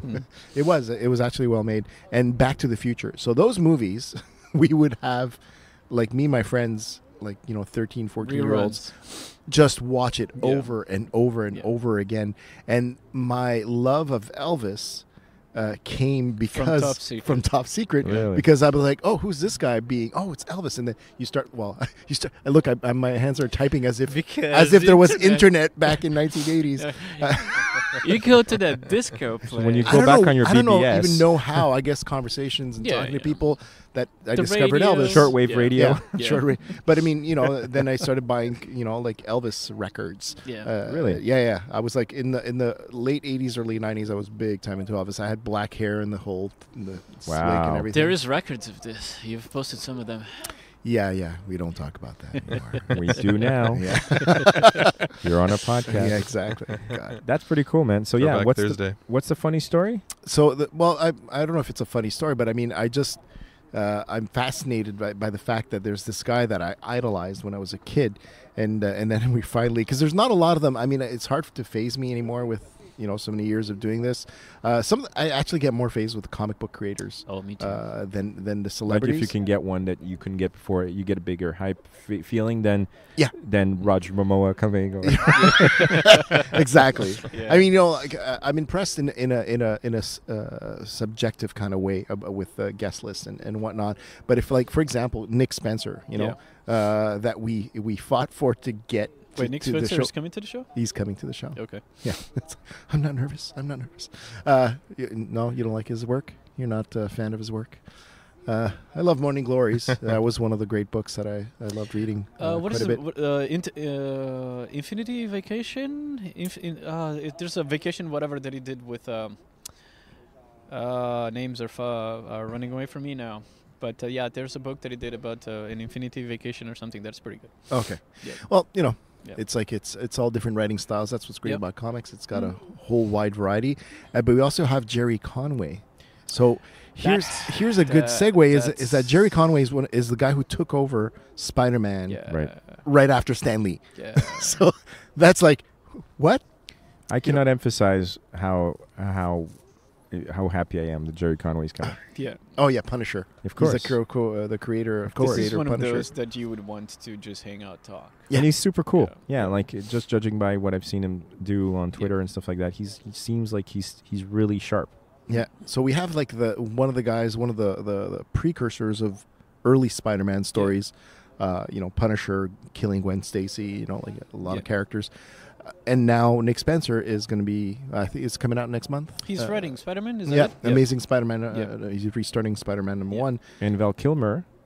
And Val Kilmer is Batman. Right, but this started out with you telling us the funny story. About Val Kilmer. No, there is no real funny story. It's just the fact the that I connection with idolized. Elvis. Oh, the Elvis thing. Yeah. Yeah. Oh, that was it. Okay. Yeah, okay, sorry. no, It's a great. lame story. No, it's not. I'm sorry. No, I just It's got not the gonna be turned impression. into a movie or anything. I got the impression that you went on a tangent and there was another story, so I just wanted to get okay. But who in the around the table was like, "Hey guys, let's call Val Kilmer." I mean, the thing is that lots of time. I mean, I think his name came up years ago. We put him on a list, but we just didn't know how to get in touch with him. We was like, "Do you know who, how, what?" Yeah. Or we get names or numbers or emails, and we send out emails, and nothing comes back.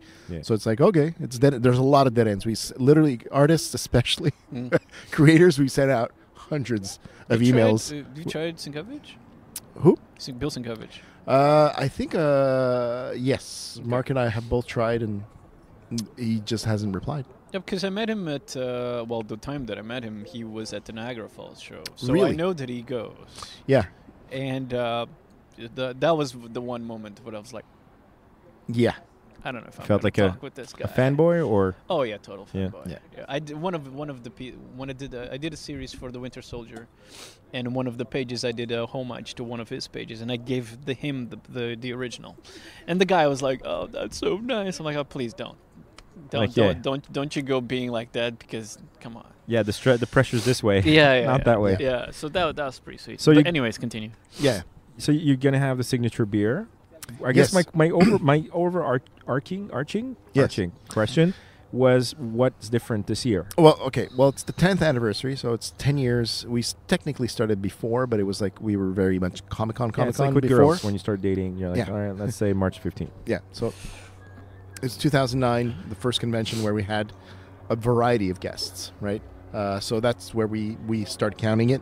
And this year, there's a lot of, like, besides the celebrities, there's a lot of great celebrities. Check them out on the website. My shoo is David Duchovny from Of the course. X-Files and Of William course, B. Davis and that's a huge deal. Skinner. So it's a big deal, and I'm If I'm not sick, I'm gonna host the panel. So I'm No pretty Gillian excited. Anderson though. Gillian Anderson was booked, and it was Yeah. a crazy thing, like because when we announced David Duchovny, like we were a week before we signed him. Yeah. 3 days later, we signed Gillian Anderson. Yeah. And you're like, this is the biggest thing ever. The biggest thing ever. Oh, And we yeah. announced it and whatever. And then like 3 or 4 weeks later, she's like, "Yeah, I'm gonna have to cancel." And like, No. it's like somebody pulled the rug under you, and Yeah. it was gonna be like perfect thing. And we had sold the most amount of international tickets Of course. ever. Mm. There are people coming from Brazil. There are people coming from Mexico, We're Australia. We're like on season 3 right now. Yeah. For And the you're- first time. And you're realizing, oh my God, there's so many bad episodes.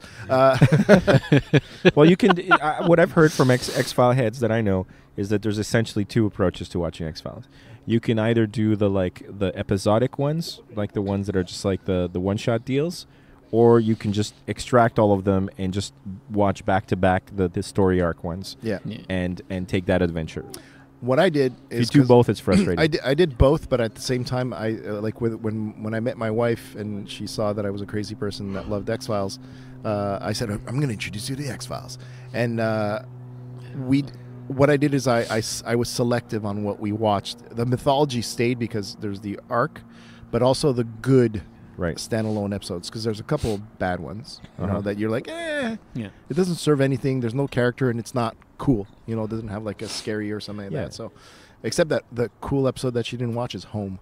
That's the episode with the rednecks. incest. Yeah, the redneck. Yeah. Yeah, the infamous Yeah. episode. Banned in the UK. Yeah. And I agree. Probably banned in Australia as well. Yeah, probably. Yeah. It's so, but yeah. So, love the X Files. The X Files, because I collect toys, right? And they didn't have X Files toys back in the late mid You've '90s. got an Instagram page now for that, right? Yeah, it's Pop Logical. Pop Logical, yeah. And I post pictures of my toys. I should post pictures of the. So what I did is I grabbed Star Trek toys, and I sculpted them out, and I made Mulder, Scully, Skinner. You based on- changed them? Yeah, I like That's I cool. repainted them and adapted everything. them. Oh, I that's adapted them. cool. He Exactly. adapted them. He's Oh, an yeah. adaptation. Yeah, Exactly. Mulder is Data, repainted. yeah. That makes sense. With a bigger Yeah. schnoz. And I guess Dr. Crusher is No, actually, Scully? believe it or not, it's Deanna Troi is Scully. I just repainted her hair and, Yeah. and cut it off. Well, With yeah. So I did that, and Picard was Skinner. that makes I was- sense. Yeah, Makes exactly. I sense. just put little Okay. staples Uh-huh. as glasses. Yeah. Like I This turned is staples into. This is making sense. Yeah. So, anyways, I should bring them to you next time, but or I'll take pictures and post them. I That's still have easier. them in a box, but Yeah. But then the real toys came out from McFarlane, so I was like, Oh. yeah, it's like I'm embarrassed. Yeah. Actually, that's even cooler now. Well, yeah. Because you were one of those people that were like, I really want toys for that, like, and don't have them. I'm going to make them. Yeah. Yeah. You co-opted. Proactive. Yeah, it's like, and then they released them, and then I bought big action figures. So yeah, so I'm a pretty big X-Files fan, so I'm very excited for that. It's a big. It's a great thing for the 10th anniversary. It's a right? great thing for the 10th anniversary. It's I think it's something that puts a highlight on, like, we've come so far. Yeah. Look at us. Well, Uh, one of your guests. Sorry to cut you off. Yeah, no, it's okay. But one of the guests that you have, and is again one of those that I would love to just hang out, talk a little bit, is Danny Trejo. Oh, Danny yeah. Trejo, yes. Yeah. You know what just that is? to hang out, I didn't talk know to about him. that. Yeah. Yeah, Danny Trejo's coming, man. Oh shit. That's Yeah. badass. And to talk about like his life story is amazing, man. Yeah. It's one of those that again you just want to talk, hang out. Like, how is it that you do what you do? He's great. How I don't was you? a criminal. How does Yeah. he not And have I like wasn't. 16 series going on just on life stories? Yeah, yeah, He's too busy, man. I don't know. He makes like a dozen movies a year. yeah.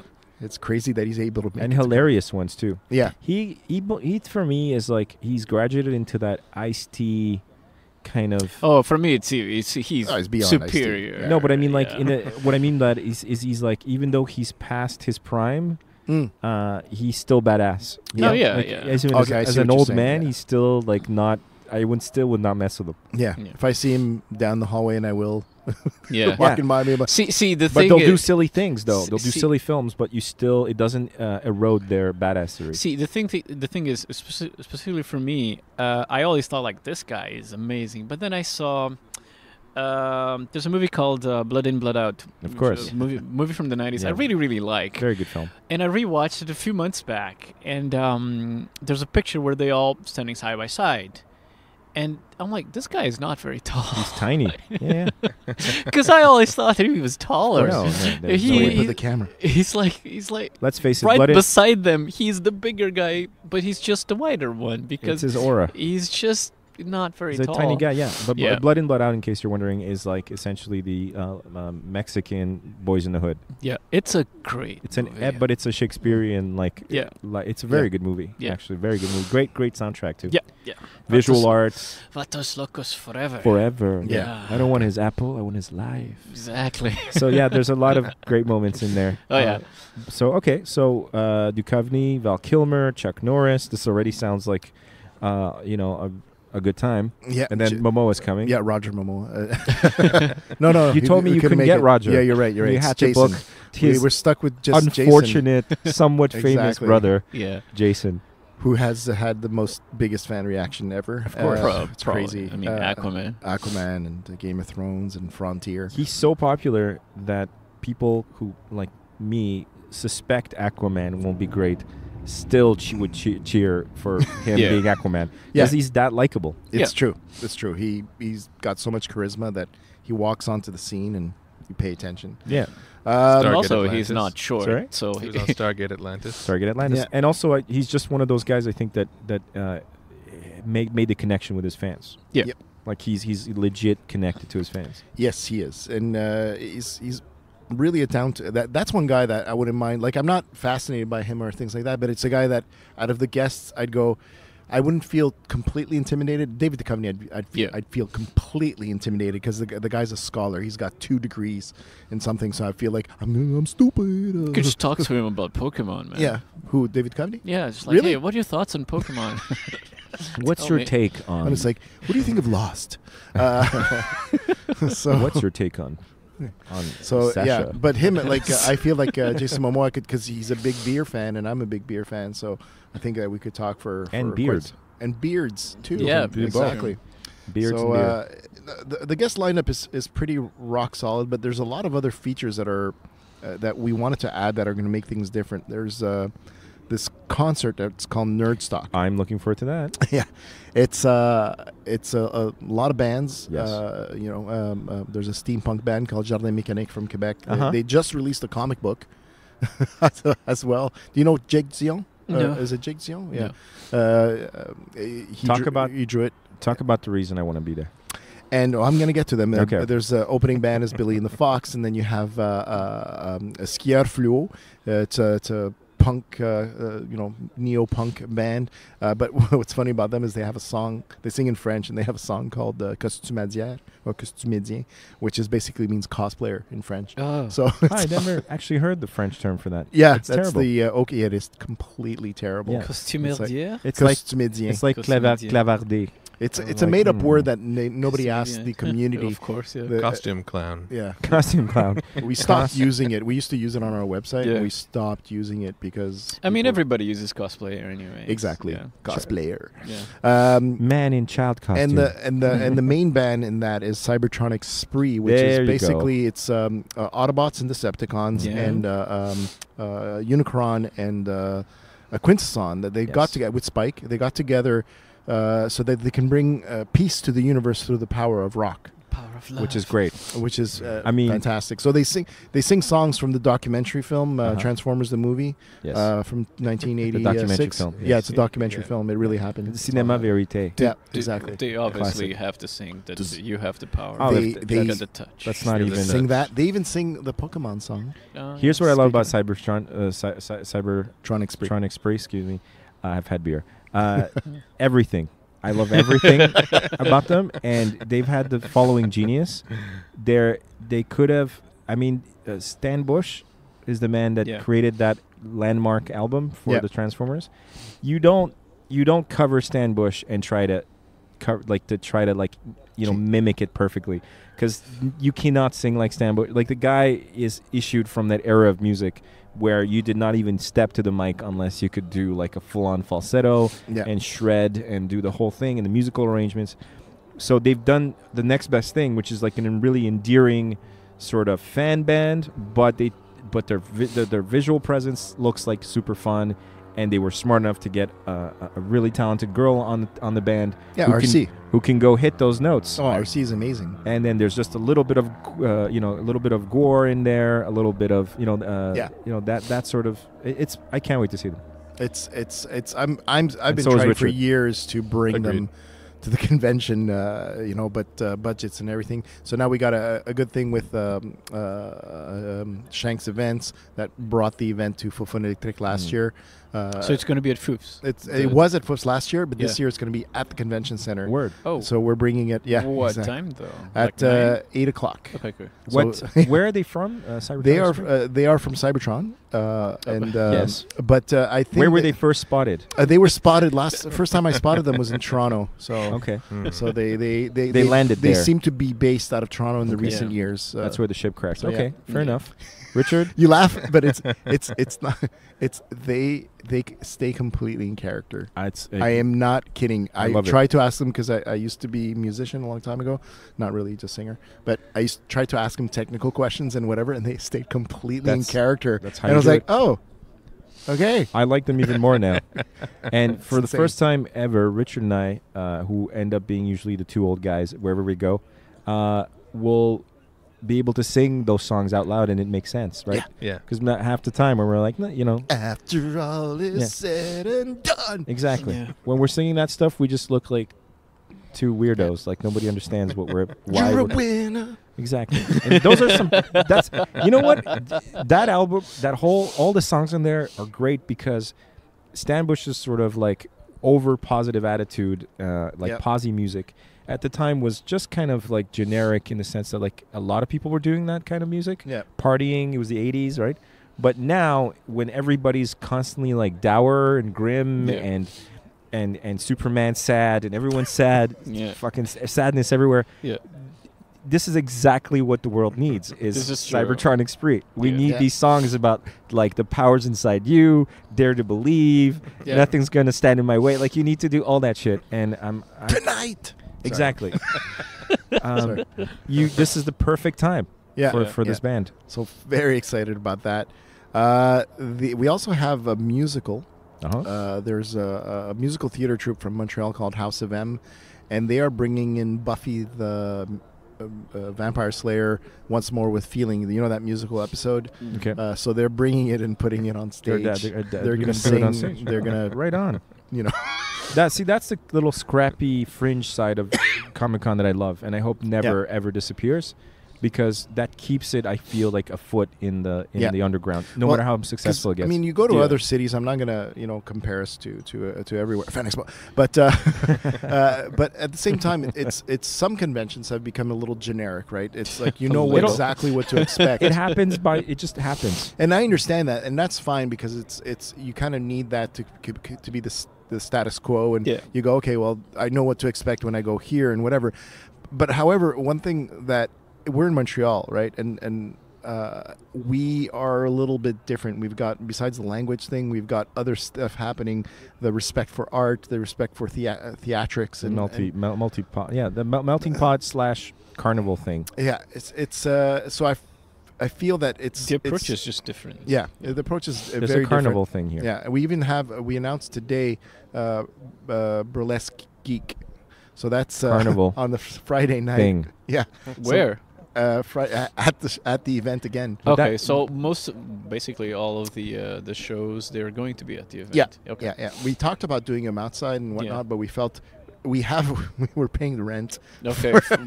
Might as well. Might as well do it. So the equipment's there. What you could do also is build a condominium in there. Oh, with a shared space for artists. That's a great idea. Now, follow me here. I know this sounds crazy, and they could just anytime they want to come down and work on stuff. Okay, cool. Feel free to steal this idea. And how do you feel about stealing? Is that something that happens a lot? Stealing? Look, it depends where you're from. Sometimes it's not. I don't want these things out there, buddy. Now everybody's going to steal this idea. Look, I'll tell you what. One of the most it's copyrighted you now. Yeah. One of the most not vicious, but like cold businessmen I ever talked to at a very young age. Like I met this guy too early. I needed his advice later, but he just said like, this was at the age of where I was like, and I have this business idea, and I'm also have this other project idea. And he just looked at me and he's like, I'm going to steal all those. I mean, I'll think about them, and if there's any good ones, I'll take them. Otherwise, here's what I recommend. If you're going to blab about your great ideas, the best you'll expect is 6 months. You have 6 months to move on them. And I almost did that time. But my point being that you have 6 months to move on this idea I just gave you. Well, don't worry Otherwise, it's mine. Well, you have no money. You got the millions to appear. Exactly. You need to make them magically He appear. came from Mozambique and now draws Superman. So you have no excuse. Not now. I drew it. I'm actually not drawing any of that right now. Okay. Well, the point is he came from Mozambique. So anyways, let's segue into other events that are happening. So the Buffy thing, we have medieval combat. So I heard, that was blood? that there last year? Blood involved? No, well, I wish there was blood. Wasn't there like no. a Roman? Is this We the used to Roman have guys? a Roman thing, Okay. and then so we moved on because we did that for 2 years. So it's time to try to think different things. So we're now medieval. now we're doing medieval. So people in armor and swords and beating like on each it. other, and there's going to be lessons for these. Is it during the show? Like It's the time it's of the all show? during the show. No. But like the duration of the like floor show. Yeah, That's what I mean. yeah. It's they're upstairs, around those times during the floor show hours. We have a family zone too. Yeah. So those that have kids like you, Jason. Uh-huh. So the family zone, we have Nerf battles, and we have laser laser tag, and we also have lightsaber training. Okay. Well, now So- my kids are coming. Yeah. Good so job. It's it's because I'm a geek with kids and some of the I'm kidding. other Like, I organizers. bring my kids every I year, know. no matter what. Well, that's what I think Well, one of that's the great. differences in Montreal is that there are a lot of families that come to our show. Well, there's room for those families to be at the show. Yeah. Oh, because exactly. there was in other cons, it's not a thing. No, not very There's common. no room Yeah. for anything. It's too Okay. crowded. Families are Yes, afraid. Yes. Yeah, It is- you're gonna lose children. It is overcrowded. Yes. Yeah. Now, are you going to mention the most important thing that's happening in Comic-Con? I already said Marco was going to be there. Yeah. So what's You forgot like the main event. the main event? Yes. Namely, Richard and I podcasting officially for Comic-Con. Yeah. So officially, It's not the main event. you guys will be podcasting at the show Yeah. during the whole weekend. You better bring a lot of batteries. I see you brought some batteries. You better bring a lot more than that. We got a Got lot of extra. batteries. No electrical outlets there. We can't afford electrical outlets for these guys. Plus, we need to be mobile, Yeah. nimble, Nimble and agile. dexterous. Yes. Nimble. Nimble and agile. Nimble and agile. And also nimble. Yeah. So And you're light on gonna our feet.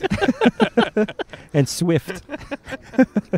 But yeah, man, the reason I wanted to bring it up, other than to shamelessly plug it, is to to thank you for your openness to the idea. Oh, no problem. Yeah, I was going to say thank me later. We'll see No. how it results. I mean, ultimately, the thinking will be coming back this way as we're going to do an awesome job. Good. Richard, we have to do an awesome job. No pressure. But I think this will be a cool experiment, and we're going to see how this. We're testing this for the first time. We're going to see who we can talk to.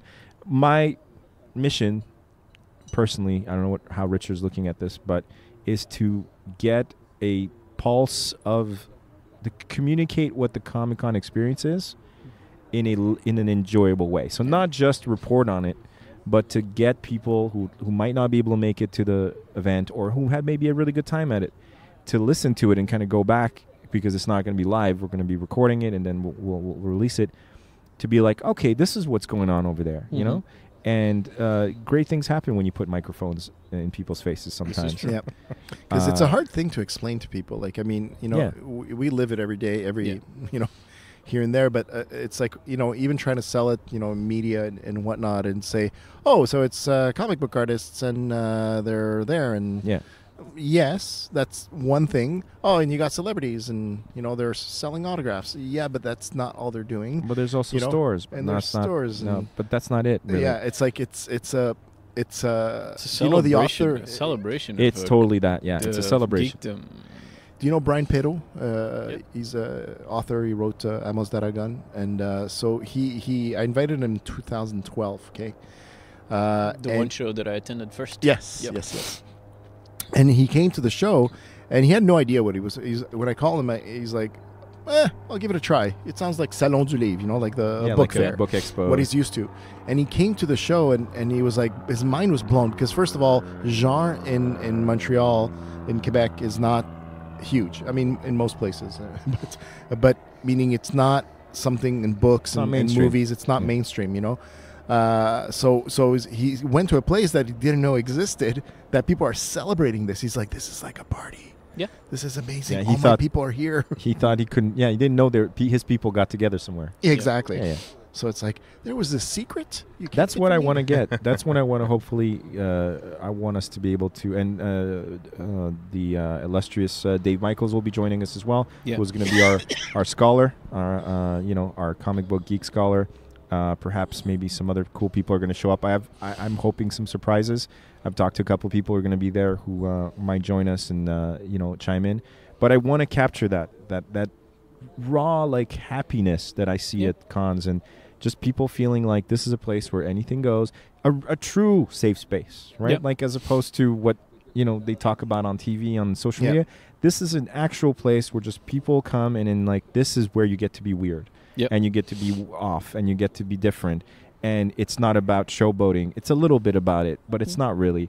And there's costumes, and there's art, and there's camaraderie and geeking out. Like, that's what it's really about. Yeah. And a lot of discovery too. It's like, people walk around and I mean, I remember the first time I went to cons, it was solely to buy more books.